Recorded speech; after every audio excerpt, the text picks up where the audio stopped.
This is Josh Bycer from GameWisdom.com. I hope you enjoyed this Critical Thought, your daily discussion on game design. Hello, this is Josh Bycer from GameWisdom.com.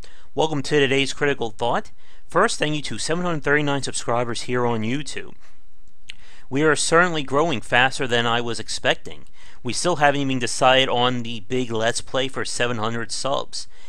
If you haven't voted yet, be sure to let me know what you would like to see. We currently have a three-way tie between a look back at Mega Man Legacy Collection, a trip down horror lane with Alone in the Dark and Resident Evil 1, or a play of Hitman. We're going by sudden death rule, so the first vote to break the tie gets it. I also hope you enjoyed the new thumbnail and intro and outro videos we have for these plays. I'm approaching the year 2009 now in terms of modern features. For today's Critical Thought, we are talking about games as a service. If you have any interest in the development or the business side of games, this is a topic that you should either know of or you need to know about, as it's a driving force behind a number of games being released today. The change has really happened since the late thousands. For the majority of the last 2-3 decades, games were released as a one-and-done kind of approach. You make the game, you publish it, you sell it, and that's it. If there is any more work to be done afterwards, it's usually bugs and patches. Sometimes we may get an expansion for really popular games or a sequel. But none of that is expected or requested by the fans.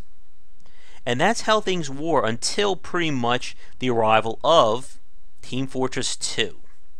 When Valve released Team Fortress, we were expecting your standard game.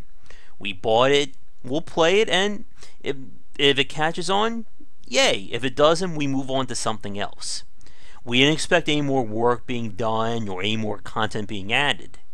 But Valve decided to change things. And what we saw with Team Fortress 2 was a number of improvements and growth. New maps, the arrival of items, achievements, the lore, then the big free-to-play and item shop, and etc. The game just grew and expanded, and it became the model for games as a service. You're not just releasing a game as a one-and-done product.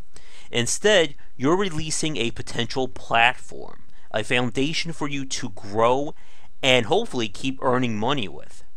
And traditionally, we would only see this with MMOs like EverQuest and World of Warcraft. We expected those games to be around for the long run. We didn't expect games like Team Fortress, Call of Duty, Payday, League of Legends, etc. And what games as a service, when it works, it becomes a win-win for everyone involved. For consumers, if you like this game, you're going to be able to keep playing it. There will always be a fan base. There will always be more stuff coming out. For developers and publishers, they really love this because it allows them to continue working on a product that they know is sellable, that is profitable. As we've said, there's a lot of risks with developing new games. So if you can make a game that you can continue supporting for 5 to 10 years and keep earning money, why not do it?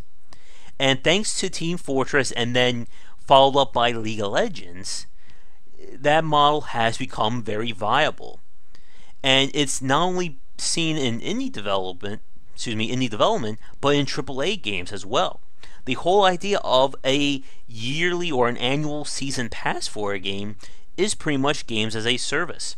Call of Duty, Shadows of Mordor, Batman, you name the AAA game, there is most likely going to be continued support for it. And again, that's what the games as a service model is about. You're not just going to be stuck with this retail version. This game can grow in new and exciting ways. And if it works out, you can literally just keep developing content right up until you announce a sequel and then get people excited about that. But, as I'm sure most of you are no doubt aware, there is a potential downside or backlash revolving around games as a service. With games being changed so much, it really throws into the question about what you are getting as a consumer. With Team Fortress 2, we weren't expecting all these new items, monetization, and the free-to-play route. And again, what happens if a game changes in a way that you're not a fan of? If the game transitions into something that you weren't expecting or didn't want? Payday 2 suffered a major backlash this year when they added in the economy system with the safes and microtransactions. The same thing with Killing Floor 2 and their system. What happens when you buy a game and after 100 hours of play, the developer announces something that you don't want? Do you have a means of, getting a refund or petitioning or boycotting the game? I don't know. It's a very sticky issue, and more importantly, it's a new issue that we really haven't fully explored its ramifications yet. But this is the risk when you run to games as a service. You are now committing to the long haul. And like we said, sometimes this works out. Other times, such as with Batman Arkham Origins, it just, flops like, trying to swim with cement shoes. And what happens when you sell a game around that? What do you do when you have announced a season pass for $20 to $30 and say, oh, well, no one wants it, so we're going to stop working on it 2 months in? It's the same thing with the expectations of MMOs. Do we force developers to adhere to this if they're selling it? I know for those of you on the consumer side, you will say most definitely. And again, it raises that issue similar to early access and crowdfunding. If you promote X, Y, and Z, are you going to be on the line for that? What if it doesn't work? What if you literally can't think of any more content? What if you say that, oh, we're going to develop a year's worth of content, and then after 3 months are like, what do we make now? Again, this is the risk of games as a service. There's a lot of reward available, but if you're not careful, you can not only ruin that game, but you can ruin future games from that studio. I know when Payday 2 did the microtransaction system, a lot of people said to themselves, well, if they're going to do this, I'm not going to buy their next game. I'm not going to, give these people any more money. And that's kind of what we're seeing as the bigger issue with this transparency and the future growth of games. You make any mistakes, and it's not just going to cost you one game, it could cost you your entire future. As we've seen, consumers will remember these facts. They will remember if you said something and gone back on your word. And if you're trying to develop your game as a platform, anything can easily sink that platform and ruin it. As we've seen, such as with the debate around Ark and developing expansions for a game that's still in early access. And even with Killing Floor 2 and what they're doing. Again, game development is a very messy, muddled thing. You never know what's going to happen, 2 to 3 months or even 2 to 3 years down the line. And when you're developing your game as a service model, again as a foundation, it raises these issues exponentially. It also brings a very important point that I want to ask you folks about for wrapping up this critical thought. When we have games that are going full games as a service model, again, Team Fortress, Payday 2, or even annual ones like Call of Duty, should we expect something when it comes to sequels? Should a game that goes games as a service just stick to that one essential platform? And more importantly, what happens when they decide to expand? Now, the chance of us seeing an actual Team Fortress 3, probably not. I think that foundation is so solidified at this point that they can just keep supporting that one. And it also goes into the idea of aesthetics as a way of giving a game a sense of timelessness, but that's another thought altogether. But with that said, there's the issue of Payday 3. At this point, the idea that Overkill is going to stop working on Payday as a brand is not going to happen. And there's already been rumors and thoughts about a Payday 3. But it raises a question. If Payday 3 comes out, what's going to happen to Payday 2? Specifically, what's going to happen to all the DLC and all the microtransactions that they've released for it? Should that stuff be carried over? And more importantly, are we entitled to that? All the updates in terms of heists, systems, weapons, you name it, should that stuff be standard for a Payday 3? Like I said, that's my question to you.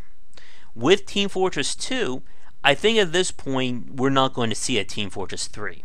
It's just become such a behemoth.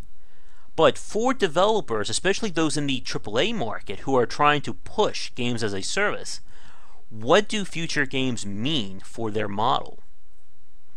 It's one of those topics that we could easily explore for another 20-30 minutes. Hell, we could dedicate Game Wisdom Lives and Perceptive Podcast to it as well. But it's one that I don't think we're going to have an easy answer to, and it's one that's going to become more and more of an issue as time goes on. But we're going to wrap up today's critical thought here. I just spent 2 hours talking on the Perceptive Podcast, so my voice is about dead. I hope you enjoyed the new intro art that I have, as well as the new thumbnail. You're going to see a new outro video as well, as I continue to make my push towards 2009 in terms of technology here on the channel. Once again, I hope you enjoyed the content here. Thank you to 739 subscribers. We may actually hit 750 real soon. And like I said, we'll continue our march towards 800 and hopefully 1,000. Once again, I'm Josh Bycer from GameWisdom.com. I hope you enjoyed today's critical thought. Be sure to tune in for more great content here, as well as on GameWisdom.com tomorrow. Anyway, have a great night, and I will see you all then. Take care. Thank you so much for watching this video. If you enjoy it, be sure to like and subscribe to the channel, and of course share with your friends. It always helps out. For daily posts on all manner of game design and industry topics, check out game-wisdom.com. To support the site and everything that I do, be sure to check out the Patreon campaign. If we can hit goals, it will mean more content for everyone to enjoy, and I'll be able to support myself and my household. If you want to follow me, you can find me on Twitter at GWBycer for updates throughout the day and random thoughts from me. And lastly, you can find me on Twitch right over there at GWBycer for daily streams most nights around 10 Eastern. Thanks again for watching the video, and be sure to check out more great content coming to the Game Wisdom channel real soon.